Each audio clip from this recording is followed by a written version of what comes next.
You are listening to the Paladin Podcast, Episode 19, featuring Matthew Temkin. Mr. Temkin has been a student of the World War II Special Forces approach to armed and unarmed combat since childhood. His instructors have included his dad, who was a member of Darby's Rangers in World War II, Colonel Rex Applegate, and dozens of military and police combat veterans from World War II to the present. He has taught these skills for over 20 years to scores of law enforcement officers, members of the military, and armed citizens alike. His first video with Paladin is called Shoot 'em to the Ground, Tactical Point Shooting for the 21st Century. Visit Paladin Press on the web at www.paladinpress.com. And stay tuned throughout this podcast for more information on how you can get 15% off your entire order when you order directly from Paladin Press. Hey Matt, how you doing? How you doing, Dave? I'm doing good, thanks. In the video, you mentioned that one of your teachers was your father, who was in Darby's Rangers in World War II. Could you describe what Darby's Rangers did during the war and the nature of the instruction you received from your father? Well, to understand Darby's Rangers, you have to go back to June of 1940 with the English commandos. England was just defeated. They had evacuated from Dunkirk. The army was in shambles. They had no heavy weapons, no equipment, just they got the men back. But that was it. And Churchill wanted to go immediately to the offensive. So the only way that they could do it was to have small, highly trained units. And when they first started out, it was kind of a joke. They landed on a French beach. They walked around. There was no one there, and they left. But as it went on, they started doing training schools. When the America entered the war, Roosevelt was a big fan of Churchill. They had been, they had been friends for years, and they wanted to do something similar. So they sent a bunch of generals over there to observe the training, and they decided to start their own outfit. It was first going to be called American Commandos. General Truscott, it said, let's call it instead Rangers. It sounds more American, and that's how they started. Colonel Darby, Major Darby, was picked as the unit's commanding officer. They started training first in Ireland for the first month. Then they went over to Scotland at the school where they trained British commandos. My father hooked up with them a few months later. They were constantly recruiting. And they were basically organized to do raids, night operations, and to spearhead invasions. Their first mission, they picked 50 Rangers to join the raid at the App, which was a disaster, but they did learn certain lessons. Their first major operation was in North Africa invasion, November 8th, 1942, where they went in first at night, took out a couple of coastal batteries. And from there, they were used as light infantry. They were used as scouts. They did a couple of raids. By the end of the North African campaign, they were expanded into two other battalions, the 1st, the 3rd, and the 4th, because the 2nd was being formed in the States. And they went into Sicily, they went into Italy, and they were used sometimes for raids, more like light infantry, and that was their demise. They were not trained or properly equipped to be standard infantry. They were wiped out at Anzio. And basically that was the end of Darby's Rangers. My father came home in June of 1944. The guys who had first joined were sent home early. They were sent home March of 1944. My dad was badly wounded at Anzio. He was in a hospital and was shipped home. The guys who joined later as replacements were kept overseas and were assigned to the 1st Special Service Force, the Devil's Brigade. And they went on to fight in Italy, southern France, and right through to Berlin. My dad came home. He was sent to Fort Buckner, North Carolina, where they were basically resting up for a couple of months. Colonel Darby came back from overseas. He was assigned to a desk job at the Pentagon. He came down to Fort Buckner in October of '44, where the unit was disbanded. My dad was kept as an instructor. He would teach silent killing, basically hand-to-hand combat, knife fighting, use of the rifle and bayonet, sentry stalking, sentry killing, and small arms tactics. And he was teaching that throughout the country. He ended up on the West Coast at Fort Lewis, I believe, where he didn't know it, but he was training to be in the first wave to invade Japan. And then we dropped a couple of bombs, which was good for him. Yeah. So that's basically, the story of Darby's Rangers and my dad in World War II. Mm-hmm. And what about the instruction that you received? Did you receive the same kind of instruction that he taught potential commandos? Well, he started me as a kid, and he started me basically on defense. He called it judo. And basically because he didn't want me getting into fights and taking out people's eyes and ripping out their windpipes, which is probably a good thing a 10-year-old kid shouldn't learn, it was mainly holds, how to throw somebody, how to sidestep, how to throw a punch. And, for the type of fights I got in as a young kid, like, schoolyard fights, which weren't like there was today, it worked pretty good. When I got older, like 18, he started teaching me the actual silent killing techniques, the blows, the holds, how to use a knife, how to use a stick. We'd go out in the living room, which my mother would start screaming at us, screaming at him, what are you showing him this stuff for? And I was just fascinated by it. And, I tried to find martial arts which looked like this. And this was like in the very early 70s. When most martial arts being taught here in New York City were mainly traditional martial arts, karate, judo, aikido. So I went from school to school, and I really didn't see anything which looked like the stuff that my dad was teaching me. So I started going to the library, and I saw books by Bruce Tegner, and it looked exactly like the stuff that my dad was showing me, his books on self-defense. I started doing research, and, it was very disappointing. And then one day I picked up a catalog, and I saw an ad for Paladin Press. I said, aha. So I got the catalog, and lo and behold, there was a type of books which I knew I was looking for. Fairbairn's book, Get Tough. Applegate's book, Kill or Get Killed. This was 1978, and I was taking tests for different law enforcement jobs. And I was hired for a job 1 year later in 79 with the courts.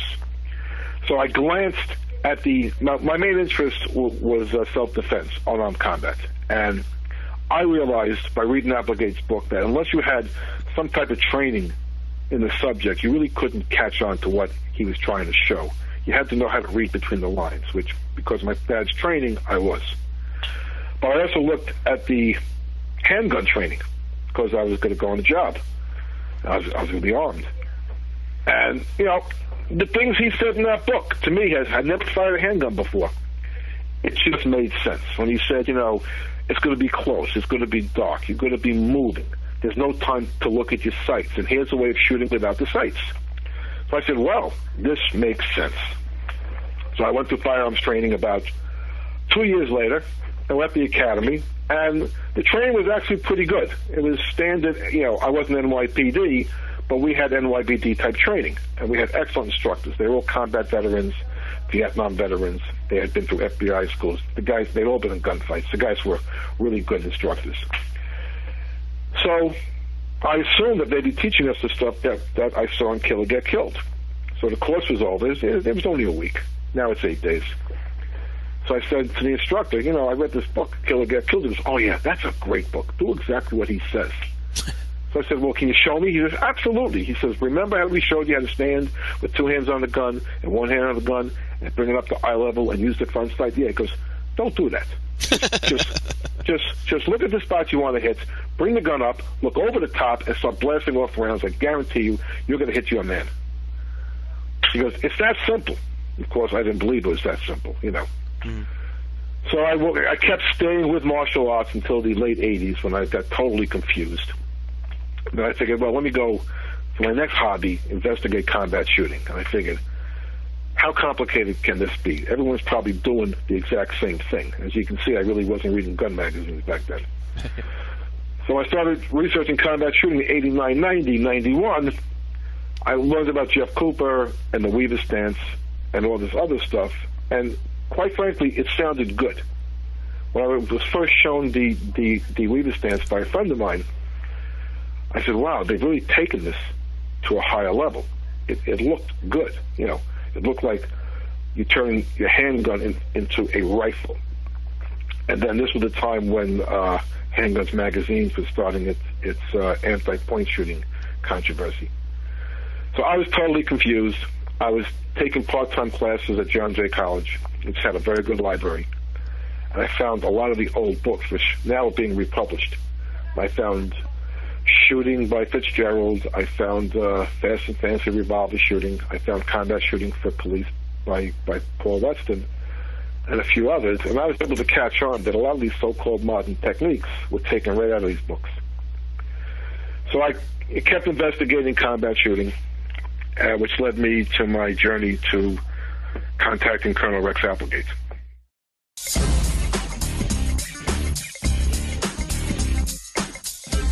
For cutting-edge books and videos on subjects like self-defense, combat shooting, knife fighting, and more, visit the Paladin Action Library at www.paladinpress.com.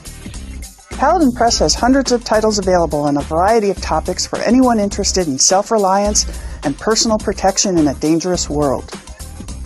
To order Matthew Temkin's video, Shoot 'em to the Ground, please go to www.paladinpress.com.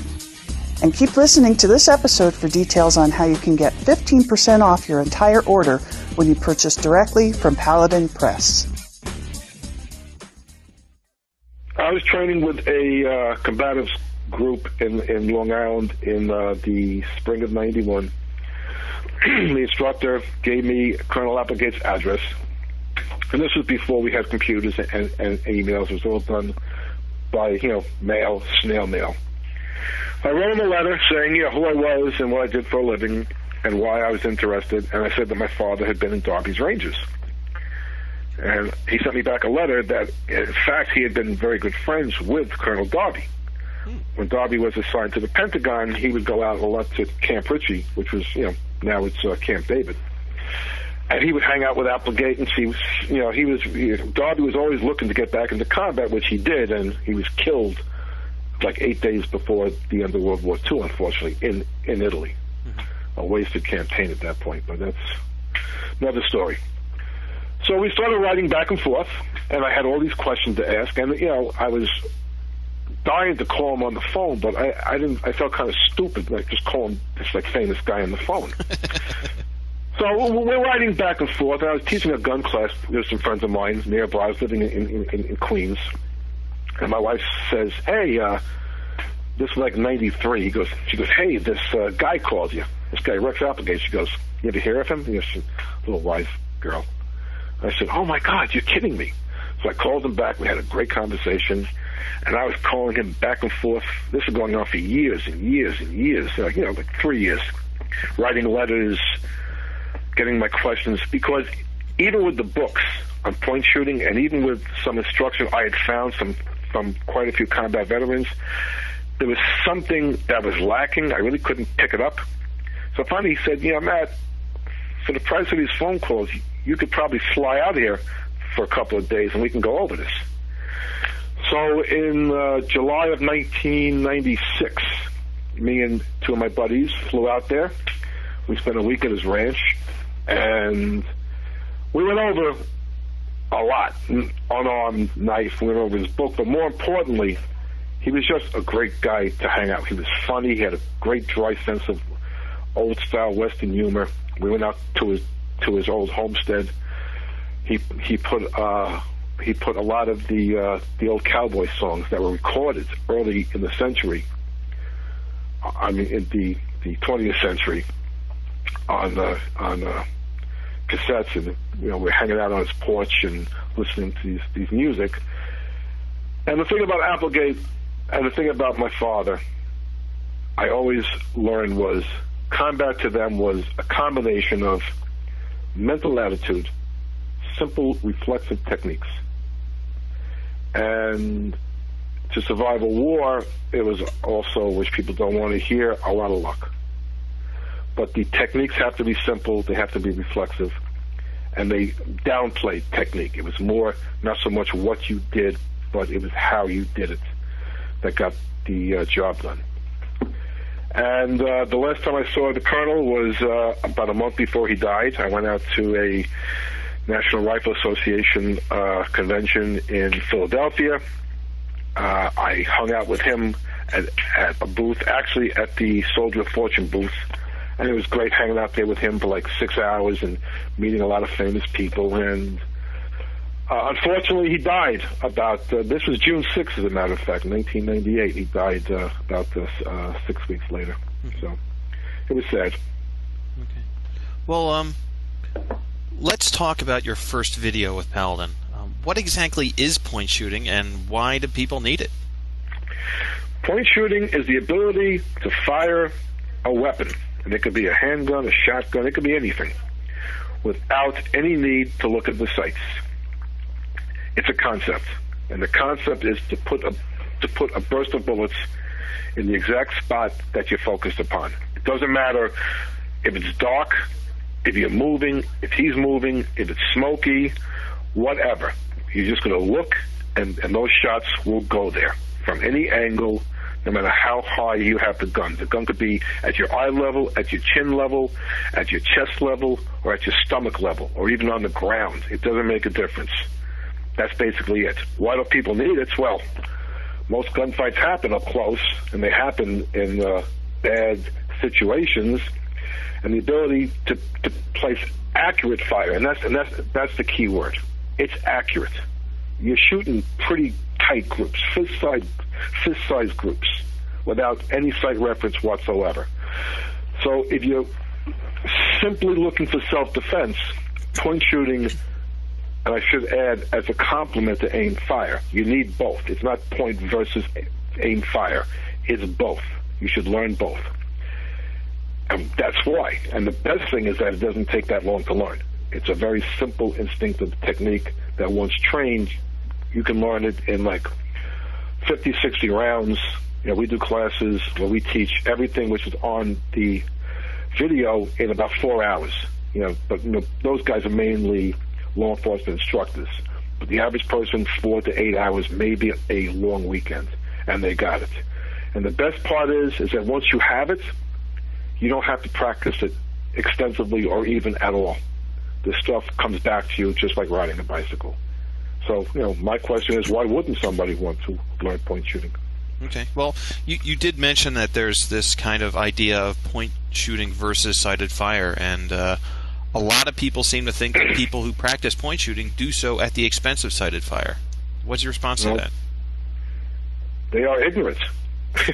Okay. Read any book on point shooting. Read Applegate's book. He's showing point shooting, and he's showing aim fire.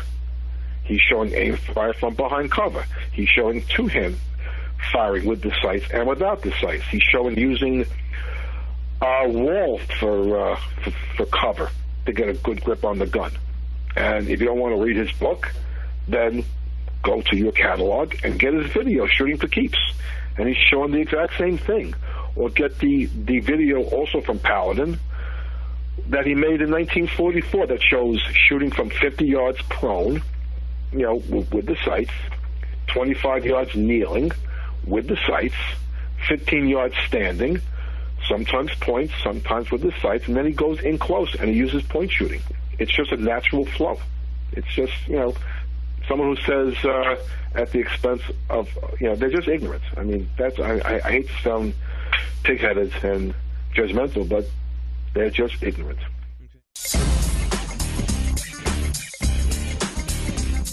Looking for hard-to-find information in today's uncertain times? Paladin Press has what you're looking for on subjects ranging from combat shooting to knife fighting to self-defense. Check out blogs, watch streaming video, read bonus content, and browse hundreds of titles in the Paladin Action Library at www.paladinpress.com. As a special gift to listeners of this podcast, we have a limited time offer. Order now online and receive 15% off your entire order before April 1st, 2010. Use promotion code PPOD4 at checkout to receive the discount. Well, in several parts of the video you use a revolver rather than the semi-auto. Do you prefer one over the other?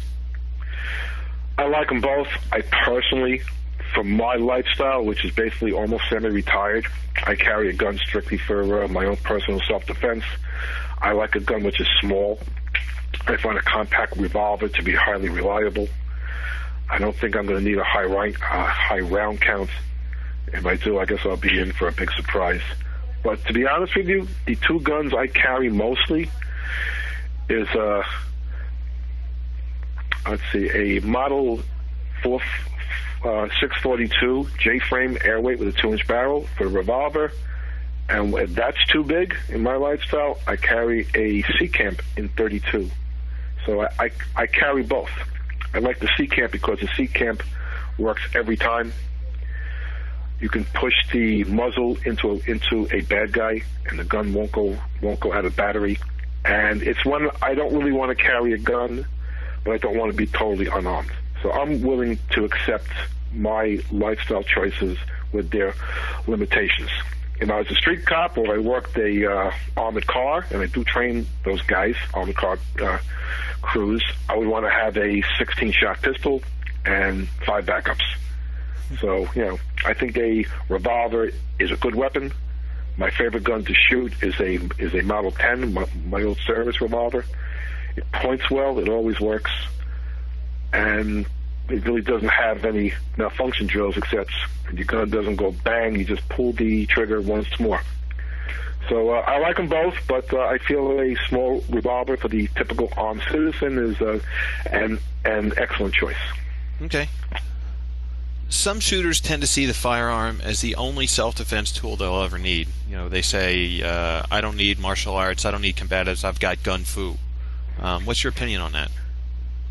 Well, that's kind of foolish. A gun is the last form of self-defense. Just like in law enforcement, there's a force continuum. There's also, with the armed citizens, a gun, first of all, sometimes it happens so close that you would have to use something else to even get to your gun. Or some situations can be resolved without pulling your gun. If you're walking down the street and 5 kids come up to you, and one kid just tries to laughingly, grab you, and you pull your gun and shoot him, I think you have some serious problems. A gun fight is strictly a fight. It's a fight first and a gun second. And if you read Colonel Applegate's book, Kill or Get Killed, the chapters are not just about gun fighting. There's hand-to-hand combat, there's knife fighting, there's stick fighting, there's riot control, there's disarming handguns and rifles. It should be a continuum of techniques. Now, you don't need that many techniques. I prefer the World War II systems because they're combat proven, they're simple to learn, and they don't take much training. But your main weapon is your mind. But what does that mean? Well, being aware of things that can happen. I find that people who have a gun and see it as their only tool, they tend to see it as a shield, and they may do stupid things or go certain places with that gun that they wouldn't go without that gun. Excuse me. And that's not a good thing. You should have a basic knowledge of at least some type of empty hand skills. Then if you want to learn some type of basic stick and knife skills, that's okay. But you must learn some type of empty hand skills to go along with your pistol. The guy may be on top of you. You may have to push him off. You may be grabbed in a bear hug. You can't get to your gun. Self-defense, in my opinion, always comes first, and guns come second. Okay. You've mentioned a few of the old classic books on combat, and obviously you think that they're still relevant. What do you think are some of the really top ones that somebody who's really interested in defending himself should be familiar with? Well, naturally, Applegate's book, Kill or Get Killed. I would go with Fairbairn's Shooting to Live, Cassidy's Quick or Dead. Those are the older school books. What else? I would go with also, if they can get it, Caliber Press's first book on. It was made for law enforcement.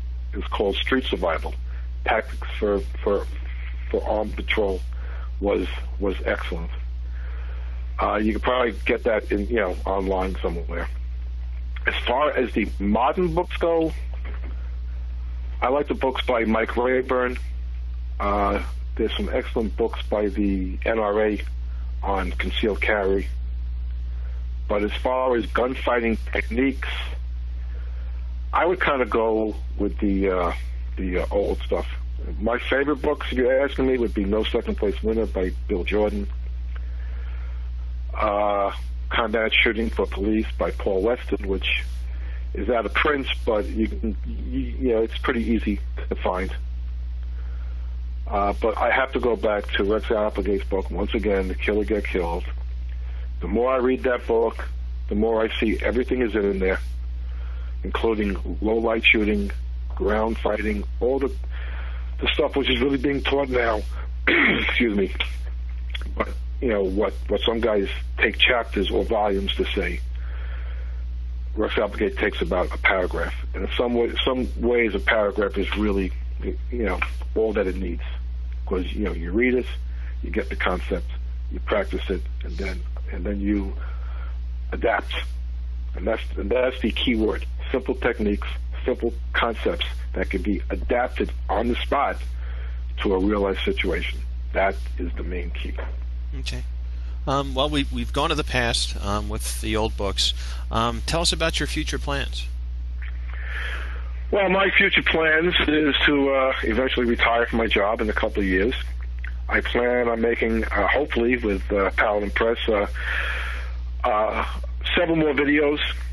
I know before Colonel Applegate died, he was, he started getting his point shooting message out in '95. And by '98, he'd done a very good job. It was Colonel Applegate himself who started this ball rolling on the point shooting thing. By '98, and we spoke about this at the convention, he wanted to put his other skills in print or in video, mainly the hand-to-hand skills and the knife fighting skills. The next video I plan on doing with Paladin would be a combination hand-to-hand combat with extremely close-range shooting. I think we'll be shooting that sometime this year. I'd like to do a rifle video on strictly close-range shooting, which would include both the old and the new. I do have some associates who, that are currently in the military and the law enforcement, and I think combining both would be a excellent video. And then I'd like to show, for historical purposes, of course, some of the old knife fighting skills, some of the sentry stalking skills, some of the simple stick fighting skills and their applications. And that'll pretty much do it.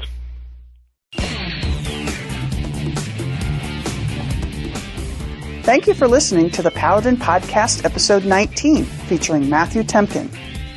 For more information on Mr. Temkin's video, Shoot 'em to the Ground, please go to www.paladinpress.com. While you're there, sign up for our electronic newsletter, where you can learn about future podcasts, special discounts, and other announcements from Paladin Press.